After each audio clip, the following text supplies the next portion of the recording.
என்னம்மா இது அக்கிரமமா இருக்கு? ஒரு குத்தமும் செய்யாத உன்ன எதுக்காக அவங்க வீட்டு விட்டு போன்னு சொல்லணும்? அந்த அம்மா தான் இறக்கம் இல்லாம நடந்துக்கிட்டாலும் உன் புருஷனாவது கொஞ்சம் யோசிக்க வேண்டாம். யார குறை சொல்லியும் பிரயோஜனம் இல்லப்பா. சிரிச்ச முகத்தோட புருஷன் வீட்டுக்கு போனேன். ஆனா இவ்வளவு சீக்கிரம் கண்ணீரை சுமந்துகிட்டு தகப்பன் வீட்டுக்கு வருவேன் நான் நினைக்கவே இல்லப்பா. ஜானகி வாங்க, புருஷன் சொல்ல கேட்காத பெண்டாட்டிய வீட்டை விட்டு விரட்டுறதுல நியாயம் இருக்கு. ஆனா அளவுக்கு மீறி அன்பு காட்டின மனைவியை இப்படி அடிச்சு விரட்டினது அக்கிரமம் அல்லதுக்கு. நீங்க செஞ்சது நியாயமான்னு தயவு செஞ்சு கொஞ்சம் யோசிச்சு பாருங்க. என் மேல உள்ள பாசத்துல எங்க அப்பா ஆத்திரத்துல ஏதோ பேசிட்டாரு. அத தப்பா எடுத்துக்காதீங்க. தப்பு செஞ்சவன்னா தண்டனை அனுபவிக்கிறது நீ.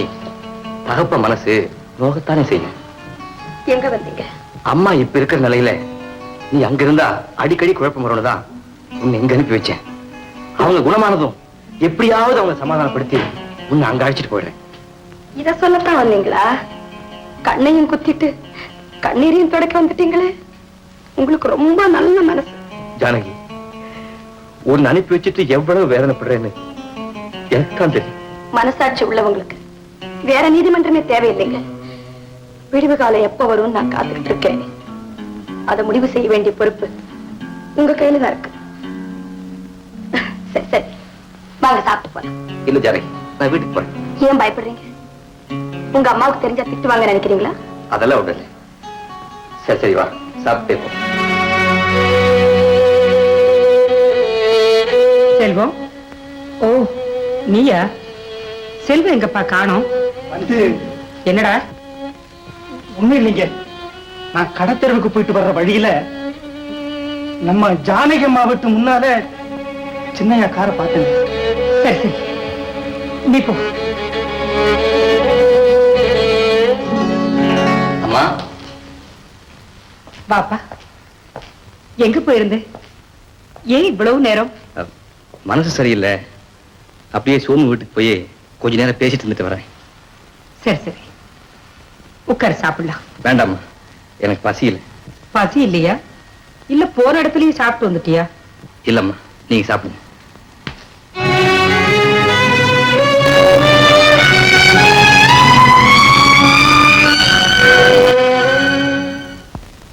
ஜெயலட்சுமி அம்மா, வாரஞ்சனா உட்கார்.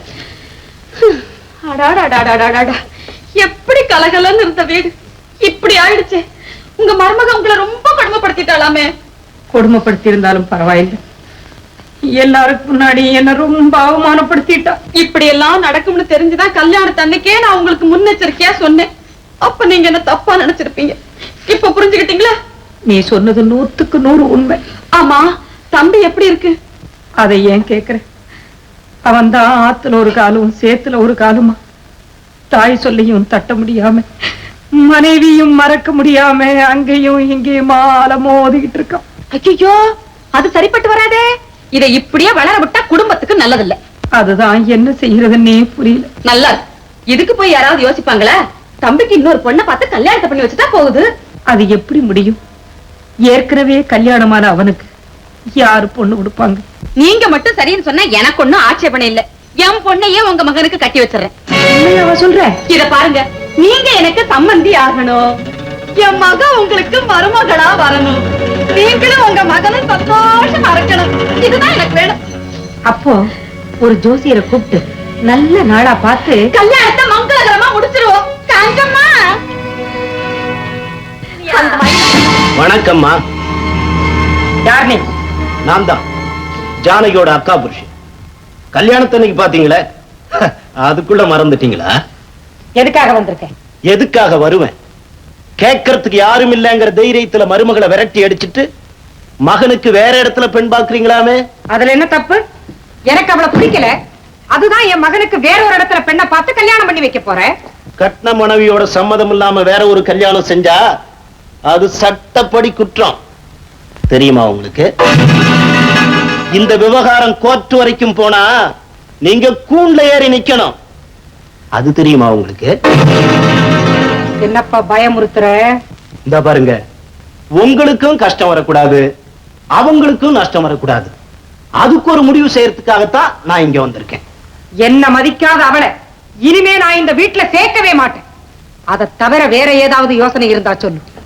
நீங்க ஒரு 10,000 ரூபாய் பணம் கொடுத்தீங்கன்னா ஜானகி கைப்படவே இனிமே எனக்கும் என் கணவனுக்கும் எந்த விதமான சம்பந்தமும் இல்லைன்னு விவாகரத்து பத்திரத்துல கையெழுத்து வாங்கி கொடுத்துறேன். அதுக்கப்புறம் உங்க மகன் கல்யாணத்தை ஜாமுன்னு நடத்துங்க. அதுக்கு அவ சம்மதிப்பாளா? அத பத்தி நீங்க ஏன் கவலைப்படுறீங்க? இப்ப அந்த குடும்பம் ரொம்ப கஷ்டமான நிலைமையில இருக்கு. இந்த நிலைமையில 10,000 ரூபாய் பணத்தை மொத்தமா அவ பாத்துட்டா மறுபேச்சு இல்லாம கையெழுத்து போட்டுருவா. என்ன யோசிக்கிறீங்க? என்னடா இவ்வளவு பெரிய தொகையை இவனை நம்பி எப்படி கொடுக்கறதுன்னு நினைக்கிறீங்களா? அப்படி ஏதாவது உங்களுக்கு சந்தேகம் இருந்தா வேண்டாமா, நான் வர்றேன். நில்லுப்பா. நீ அந்த குடும்பத்தை சேர்ந்தவனா இருந்தாலும் எங்க பக்கம் நியாயம் இருக்குன்னு தெரிஞ்சு உதவி செய்ய வந்திருக்க பாரு. நான் அப்பவே உன் நல்ல மனசை புரிஞ்சுக்கிட்டேன். கொஞ்சம் இரு, பணம் எடுத்துட்டு வரேன்.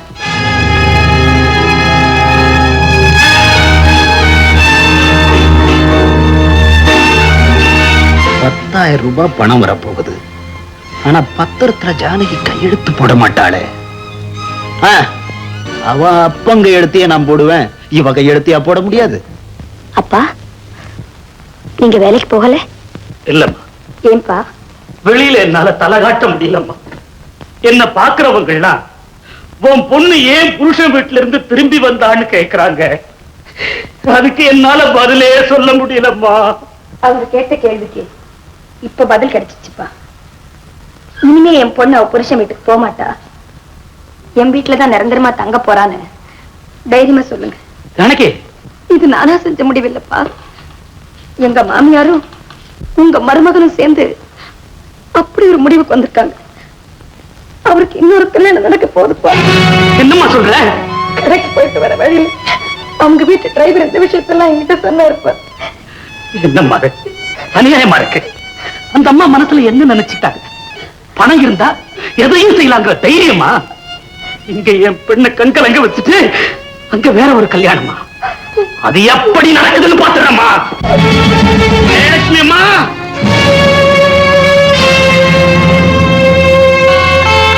உங்க மகன் என் மக கழுத்துல கட்டின தாலி இருக்கே, அதுல பூசி இருந்த மஞ்சள் நிறம் கூட இன்னும் மாறலையே. அதுக்குள்ள உங்க மகனுக்கு வேற ஒரு கல்யாணம் பண்ணி வைக்க போறீங்களாமே, இது என்னம்மா நியாயம்? காலுக்கு சேராத செருப்பை கழட்டி எரிஞ்சிட்டு புது செருப்பு வாங்கி போடுறதுல என்னையா தப்பு? மகனை பெத்துட்டோங்கிற தைரியத்துல நீங்க இப்படி பேசுறீங்க. ஆனா நான் மகளை பெத்துட்டனே, அதனாலதான் உங்க முன்னாடி வந்து இப்படி நிக்கிறேன். அம்மா, உங்களுக்கு கெஞ்சி கேட்டுக்கிறேன், என் மக வாழ்க்கையை கெடுத்துறாதீங்கம்மா, கெடுத்துறாதீங்க. இந்த ஐயா மாரிமுத்து, உன் மக 10,000 ரூபாய் பணத்தை வாங்கிக்கிட்டு எனக்கு புருஷனே வேண்டாம் விவாகரத்து பத்திரம் எழுதி கொடுத்துட்டான். என் பொண்ணா இந்த பத்திரத்தை எழுதி கொடுத்தா? அப்புறம் என்ன, நாங்களாவா இதை எழுதி வச்சுக்கிட்டோம்? பணத்தை கொடுத்து பொய் சாட்சி தயார் பண்ணி நிரபராதியை தூக்கு மேடைக்கு அனுப்புறதுக்கும் ஒரு பாவம் அறியாத என் பெண்ணு இப்படி ஒரு பத்திரத்தை காட்டி பழி வாங்க நினைக்கிறதுக்கும் வித்தியாசமே இல்லம்மா. உங்ககிட்ட பேசிட்டு இருக்க எனக்கு நேரம் இல்ல. நான் கல்யாண வேலையெல்லாம் கவனிக்கணும். நீ புறப்படலாம். கல்யாணமா? கல்யாணம் அது எப்படிமா நடக்கும்? மனசாட்சியை கொன்னுட்டு நீங்க உங்க மகனுக்கு கல்யாணம் செய்ய நினைக்கலாம். ஆனா நீதின்னு ஒண்ணு இருக்கு பாருங்க, அது உங்களை சுண்ட விடாது. உன்னால என்னையா செய்ய முடியும்? இந்த கல்யாணம் நடக்கத்தான் போகுது. பொண்ணு மாப்பிள ஊர்வலம் உன் தெருப்பக்கம் வரத்தான் போகுது. நீயும் உன் பொண்ணு நின்னு நல்லா வேடிக்கை பாருங்க. பொண்ணும் மாப்பிளையும் ஊர்வலமா எங்க தெருப்பக்கம் வருவாங்களா? அப்படி ஒரு ஊர்வலம் வந்தா அதையும் பணத்து மேலதாம்மா வர முடியும். மாமா, ஏம்மா மாமா எங்க வந்துட்டு போறாரு? நடக்க போற கல்யாணத்தை நிறுத்துங்கன்னு சொல்ல வந்தாரு. அதெல்லாம் எங்கிட்ட நடக்காதுன்னு சொல்லி அனுப்பிட்டேன். கல்யாணமா? யாருக்கு? உனக்குத்தான். எனக்கா? ஆமா, பொண்ணு வேற யாரும் இல்ல, நம்ம ரஞ்சனா மக காஞ்சனாதான். ஏம்மா, என் மேல உங்களுக்கு பாசம் இருக்குல்ல? என்னப்பா இப்படி கேட்டுட்டேன்? உன் மேல நான் உயிரையே வச்சிருக்கேன்டா. இந்த உயிர் இருக்கணும்னு நீங்க நினைச்சா இன்னொரு கல்யாணம் செய்யணுங்கிற எண்ணத்தை அடியோட மறந்துடுங்க. செல்வம்,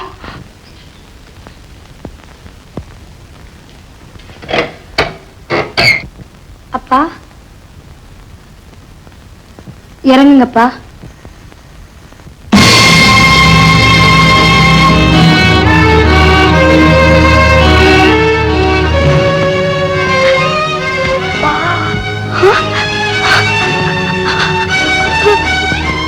அப்பா,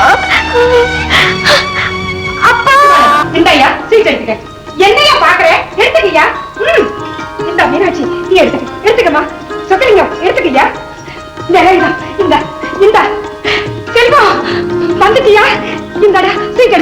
என்னம்மா அது? எடுத்துக்கடா.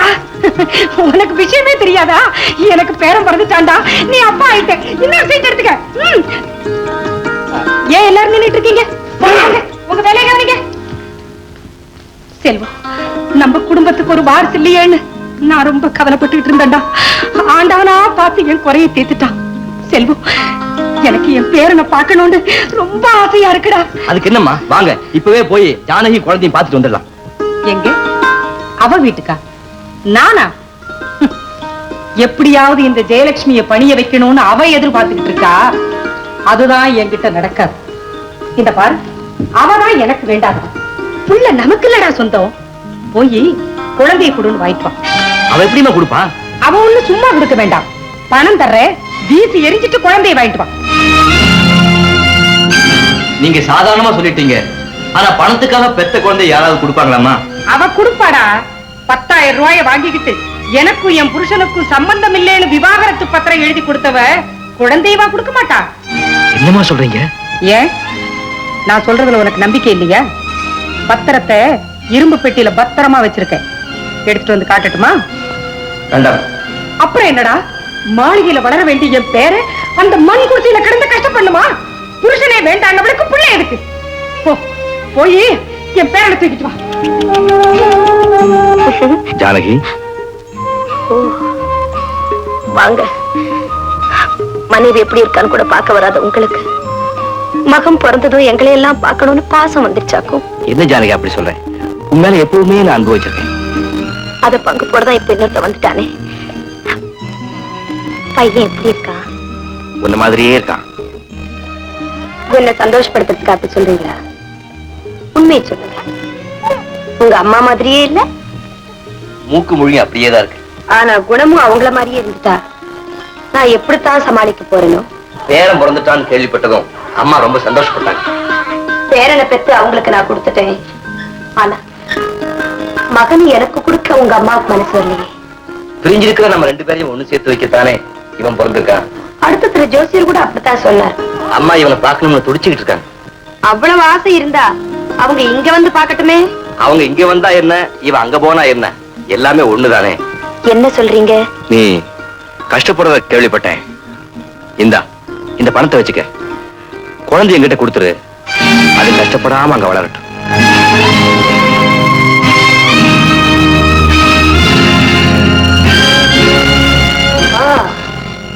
மகனை பார்க்க வந்திருக்கீங்க நினைச்சேன். ஆனா நீங்க மார்க்கெட்ல காய்கறி வாங்குற மாதிரி பெத்த பிள்ளைய விலைக்கு கேட்க வந்திருக்கீங்களே. இந்த மாதிரி ஒரு சம்பவம் எந்த குடும்பத்திலையும் நடந்ததா நான் கேள்விப்பட்டதே இல்லைங்க. பணத்தை வாங்கிட்டு விவாகரத்துக்கு சம்மதம் எழுதி கொடுத்த உன்ன மாதிரி ஒரு பொண்ண நானும் பார்த்ததே இல்லை. விவாகரத்துக்கு சம்மதமா? நான் எழுதி கொடுத்தனா? யார் சொன்னது? எங்க அம்மா தான் சொன்னாங்க. உங்க அம்மா இருக்காங்களே, அவங்க யானைய பூனையாக்குவாங்க, பூனையை யானையாக்குவாங்க. என் மேல உங்களுக்கு வெறுப்பு வரத்துக்கு அவங்க எதையும் செய்ய தயங்க மாட்டாங்க. அவங்கள பத்தி எனக்கு தெரியாதா? இது பாரு ஜானகி, நான் சொல்றது நீ தப்பா நினைக்காத. ஒரு நன்மைக்காகத்தான் சொல்றேன். குழந்தை எங்கிருந்தா என்ன, அது நல்லா இருக்கணும், அவ்வளவுதானே. யமனுக்கு 8 பிள்ளைய வாரி கொடுத்தாலும் உயிரோட ஒரு பிள்ளைய எந்த தாயும் கொடுக்க மாட்டா. அது அந்த தாய்க்கு எங்க தெரியல. ஜானகி, ஜானகி, அம்மா உடம்பு குணமாகட்டும், அவங்கள சமாதானப்படுத்திட்டு உன்னை வந்து கூட்டிட்டு போறேன்னு சொன்னீங்க. அதுதான் உங்களால முடியல. இன்னைக்கு யாரோட ஆதரவும் இல்லாம ஒரு புள்ளுக்கு தாயாகி நம்ம பொண்டாட்டி தனியா கஷ்டப்படுறாளே, அவளை அழைச்சுக்கிட்டு போய் தனி கொடுத்தன வெப்போங்கிற தைரியத்தோட வந்திருந்தா நீங்க ஆம்பளை. அதை விட்டுட்டு உங்க அம்மா பேச்சு கேட்டுக்கிட்டு உயிரில்லாத இந்த காகிதத்தை கொடுத்து உயிருள்ள ஒரு ஜீவனை கொடுன்னு கேக்குறீங்களே. எங்க உங்களுக்கு இதயமே இல்லையா? இத பாருங்க, பிச்சை எடுத்தாவது என் பிள்ளைய நான் காப்பாத்துவேன். இனிமே இந்த வீட்டுக்கு வராது. தயவு செஞ்சு போயிடுங்க, போயிடுங்க, இங்க இருந்து போயிடுங்க.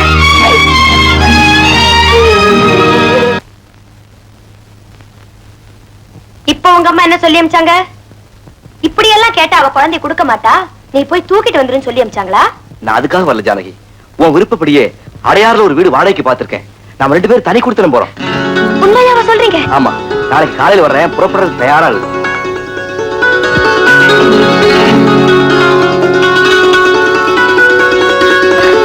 நீ உண்மையிலேயே அதிர்ஷ்டக்காரன் தாண்டா. செல்வம், இந்தாப்பா சாவி. உன் மனைவியோட தனி குடுத்தனம் போறதுக்கு வீடு கேட்டியாமே, அதுதான் சோம வந்து இதை கொடுத்துட்டு போன. அம்மா வந்து சொந்த வீடு ஒண்ணு இருக்கும் போது நீ எதுக்குப்பா வாடகை வீட்டுக்கு போகணும்? இது மற்றவங்களுக்கு தெரிஞ்சா என்ன பத்தி என்ன நினைப்பாங்க? மகனையும் மருமகளையும் விரட்டிட்டான்னு 4 பேர் என்ன பத்தி கேவலமா பேசினா அது உனக்கும் தானே அவமானம். அம்மா நான் மறுபடியும் அவளை மருமகளா ஏத்துக்கவே மாட்டேன். அப்படி அவளோடதான் நீ வாழணும்னு நினைச்ச என்ன கொன்னுட்டு அவளை கூட்டிக்கிட்டு வந்து நீ இந்த வீட்டுல சந்தோஷமா இரு.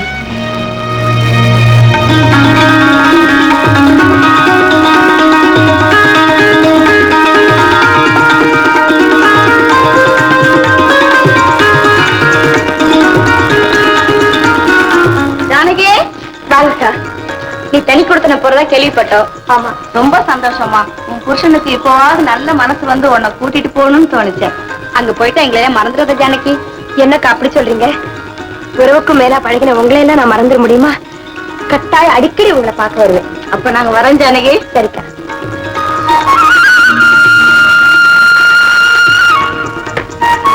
ஜானகி, நீ அரைப்படி பால் தானே கேட்ட? நான் 1 படி பாலே கொண்டாந்துட்டேம்மா. நீ காசே தர வேண்டாம்.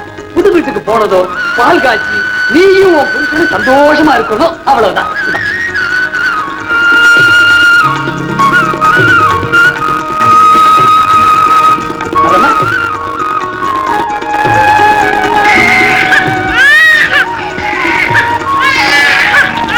ராஜா, என்னமா என்ன முத்து ராஜா, அழாதுற கண்ணு. ஏமா இப்ப அப்பா வரப்புறாரு? என்னங்க, பெட்டி படுக்க சாமான்லாம் கட்டி வச்சேன், பால் கூட வாங்கி வச்சாச்சு. 10:12 ராவுகாலமா, அதுக்குள்ள நம்ம அந்த வீட்டுக்கு போய் பால் காய்ச்சணும். என்ன இருக்குது? ஒண்ணு இல்ல, இந்தாங்க குழந்தைய ஒரு கை பிடிங்க. அடுத்த தெரு பத்மா கிட்ட போய் ஒரு வார்த்தை சொல்லிட்டு உடனே ஓடி வந்துடுறேன். ஜானகி, நீ நினைக்கிற மாதிரி நாம தனி குடித்தனம் போக போறதில்லை. ஏன் அப்படி சொல்றீங்க?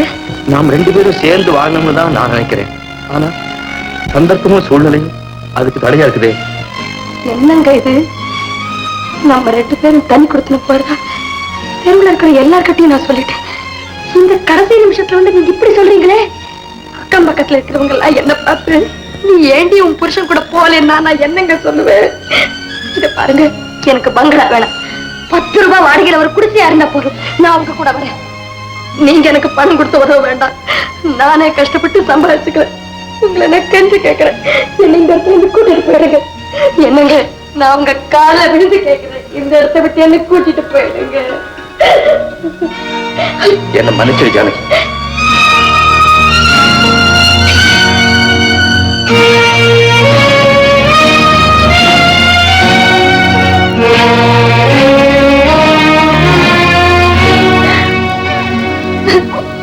என்ன ஜானகி, உங்க வீட்டுக்காரர் வந்ததும் வராதமா திரும்பி போறாரு? அது வந்து அவர் அந்த வீட்டு சொந்தக்கார்ட்ட போய் சாவி வாங்கிட்டு வந்துடுறேன், வண்டி வந்ததும் நீங்க சாமான்லாம் எடுத்து வச்சுட்டு அதுல வந்துருன்னு சொல்லியிருக்காரு. நான் இப்ப போயிடுவேன். தங்கச்சி, வண்டி கொண்டாந்துட்டேன். பெட்டி படிக்கலாம் எடுத்து வண்டியில வைக்கலாமா? வச்சிடுங்க.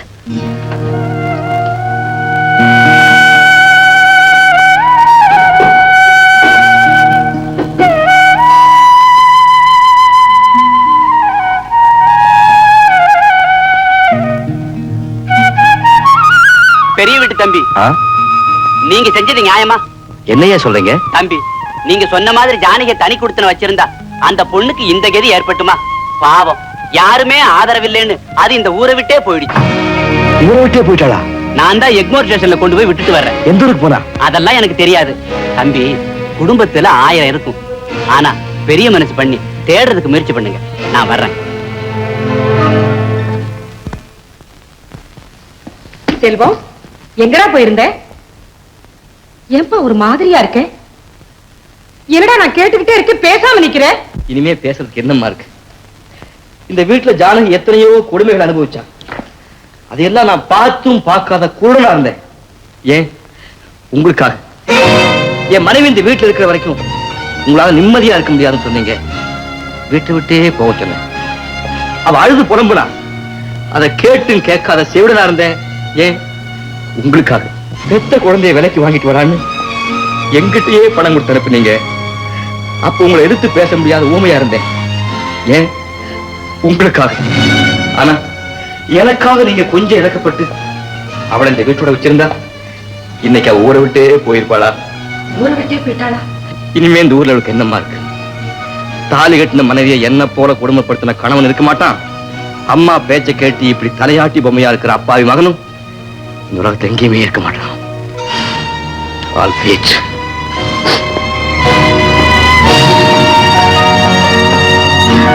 நானும் எவ்வளவோ முயற்சி பண்ணி பார்த்துட்டேன். ஜானகி எங்க போனான்னே எனக்கு தெரியல. போகும்போது உங்ககிட்ட ஏதாவது சொல்லிட்டு போனாளா?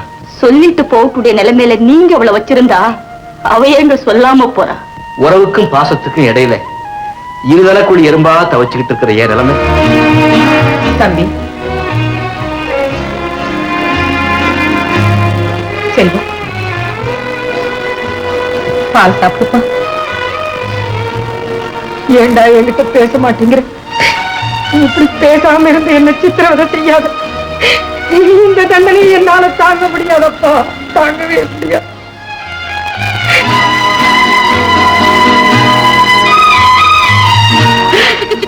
டாக்டர், அம்மாவுக்கு இப்ப எப்படி இருக்கு? மிஸ்டர் செல்வம், உடம்புல நோய் இருந்தா மருந்து கொடுத்து குணப்படுத்திடலாம். ஆனா அவங்களுக்கு இருக்கிறது மனநோய். அதை என்னால தீர்க்க முடியாது, உங்களாலதான் தீர்க்க முடியும். என்ன டாக்டர் சொல்லுங்க? அவங்களுக்கு இந்த நிலைமை வந்ததுக்கு காரணமே நீங்க அவங்களோட பேசாம இருந்ததுதான். இத பாருங்க, ஃபேமிலி டாக்டர்ங்கிற முறையில சொல்றேன். அம்மாவை குணப்படுத்தணும்னு உண்மையிலேயே நீங்க நினைச்சா முன்ன மாதிரி அவங்களோட நீங்க நல்லா பேசணும். அதோட ஊட்டி கொடைக்கானல் மாதிரி ஹில் ஸ்டேஷனுக்கு கூட்டி போய் நல்லா ரெஸ்ட் எடுத்துட்டா எல்லாம் சரியாயிரும். நான் மட்டுமா செல்வம்?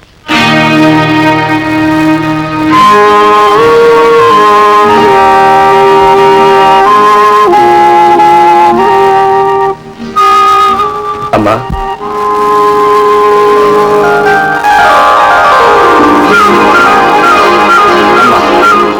உங்க உடம்பு குணமாகணும்னா கொஞ்ச நாளைக்கு ஊட்டி கொடைக்கானல் மாதிரி ஏதாவது ஒரு ஹில் ஸ்டேஷன்ல இருந்தா நல்லதுன்னு டாக்டர் சொல்றாரு. எனக்கும் அதான் சரின்னு தோணுது. ஊட்டியாவது கொடைக்கானலாவது இனிமே எதுக்குப்பா நான் அங்கெல்லாம் போகணும்? நீ என்கிட்ட பேசிட்டீங்க, என் நோய் எல்லாம் பறந்து போயிடுச்சு.